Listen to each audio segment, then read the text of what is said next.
এই গণেশ চতুর্থীতে নিজের হাতে স্পেশাল কিছু করতে চাইলে তাহলে বানিয়ে নিতে পারো। এইভাবে লাড্ডু, মতিচুরের লাড্ডু বানিয়ে নিতে পারো। গণেশজির প্রিয় এই লাড্ডু কিভাবে খুব সহজে বানিয়ে নেবে, পুরো রেসিপিটা আমি আজকে তোমাদের সাথে শেয়ার করলাম। এটা খেতে যেমন দারুণ হবে, বানানো কিন্তু খুব সোজা, যে কেউ খুব সহজভাবে বানিয়ে নিতে পারবে। তো চলো তাহলে রেসিপিটি শুরু করা যাক।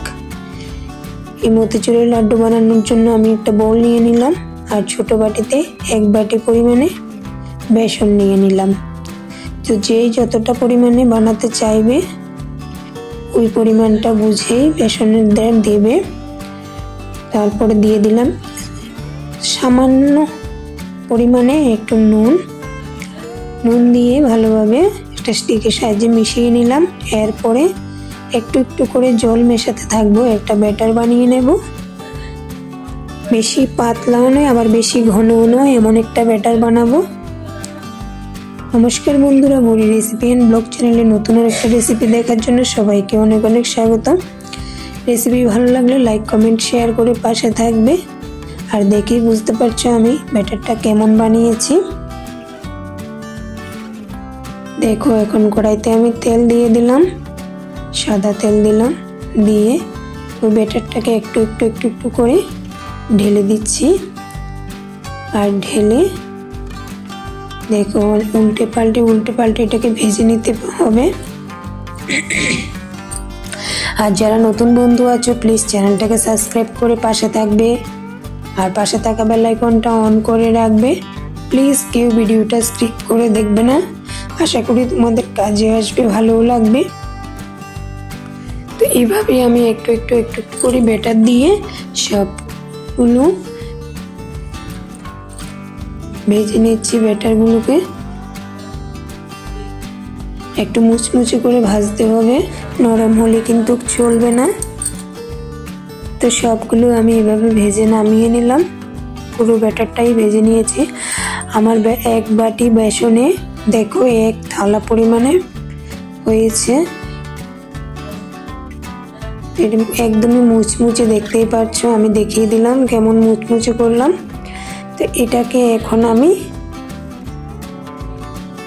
একটা মিক্সার জারে দিয়ে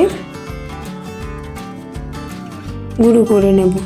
কিন্তু এটা এমনভাবে করতে হবে যে দানা দানা থাকে, একদমই মিহি গুঁড়ো করলে হবে না, দানা দানা যুক্ত গুঁড়ো করতে হবে। যেমন মতিচুরের লাড্ডু আমরা খাই দোকান থেকে, ওই রকমই। তো চলো, 2 বারেই হয়ে যাবে। প্রথমবার আমি দিয়ে দিলাম। আবারও বলছি বন্ধুরা, ভিডিওটি ভালো লাগলে লাইক কমেন্ট শেয়ার করে পাশে থাকবে। আর যারা নতুন আছো প্লিজ চ্যানেলটাকে সাবস্ক্রাইব করে পাশে থেকো আর পাশে থাকা বেল আইকনটা অন করে রেখো নতুন রেসিপির আপডেট পাওয়ার জন্য। এই যে দেখো কেমন করেছি আমি, আর একটু বড় রয়ে গেছে, ওগুলো আমি বেছে তুলে নিচ্ছি।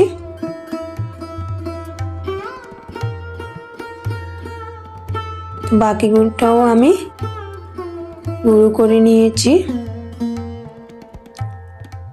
দেখে বুঝতে পেরেছো ঠিক আমি কেমন গুঁড়ো করতে চেয়েছি, কেমন করেছি। এই যে আমি হাত দিয়ে দেখিয়ে দিচ্ছি।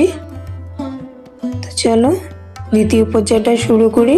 লাড্ডু বানানোর জন্য আমি একটা কড়াই বসিয়ে দিলাম। কড়াইতে যে বাটিতে আমি বেসন নিয়েছিলাম ওই বাটির একটু কম পরিমাণে চিনি নিয়েছি, 1 বাটির থেকে একটু কম পরিমাণে। এখন একটু জল দিয়ে দিলাম, চিনিটাকে একটা শিরা বানিয়ে নেব। ভালোভাবে ফুটিয়ে নিচ্ছি।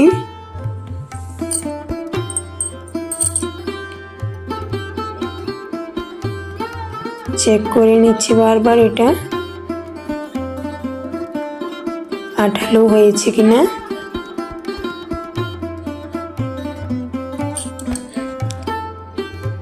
এই যে মোটামুটি হয়ে গেছে, আমি যেমন চেয়েছি এমনটাই হয়ে গেছে। এই যে তোমাদের দেখিয়ে দিচ্ছি।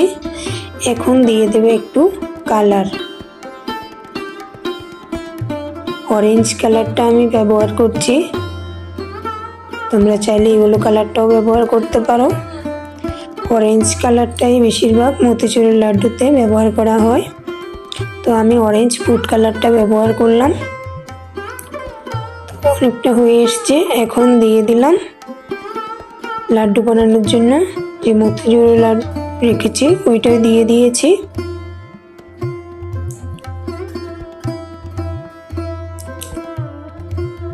দিয়ে দিয়েছি দুটো এলাচকে গুঁড়ো করে, দিয়ে দিয়েছি 5-6টা কাজুকে ছোট ছোট টুকরো করে।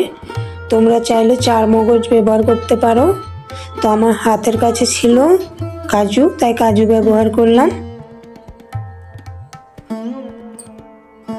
তো এখন আমি নামিয়ে নিয়েছি, হাতে একটু ঘি লাগিয়ে নেব। কিছুটা ঠান্ডা করে তারপর আমি লাড্ডুটা বানানো শুরু করলাম। আবার একেবারে ঠান্ডা হয়ে গেলে কিন্তু হবে না, তখন লাড্ডুটা আর সুন্দর হবে না। তো দেখো আমি কিভাবে লাড্ডুটা তৈরি করে নিচ্ছি। এইভাবে আমি একে একে সবগুলো লাড্ডু বানিয়ে নেব। বন্ধুরা, লাড্ডুগুলো তো খেতে যেমন দারুণ, নরম, একদম তুলতুলে, মিষ্টি আর হয়, খুব ভালো হয় খেতে, খুব সহজে বানানোও যায়। দেখছো তো কি সুন্দর হয়েছে লাড্ডুটা, খুব সহজে আমি বানিয়ে নিয়েছি। তো তোমরাও চাইলে রেসিপিটা দেখে খুব সহজেই বানিয়ে নিতে পারো। তো আজকের ভিডিওটা কেমন লেগেছে অবশ্যই কমেন্টে জানাবে, ভালো লাগলে লাইক কমেন্ট শেয়ার করে পাশে থাকবে, আর প্লিজ চ্যানেলটা সাবস্ক্রাইব করতে ভুলবে না। দেখা হবে নতুন রেসিপিতে, সবাই ভালো থেকো, টাটা।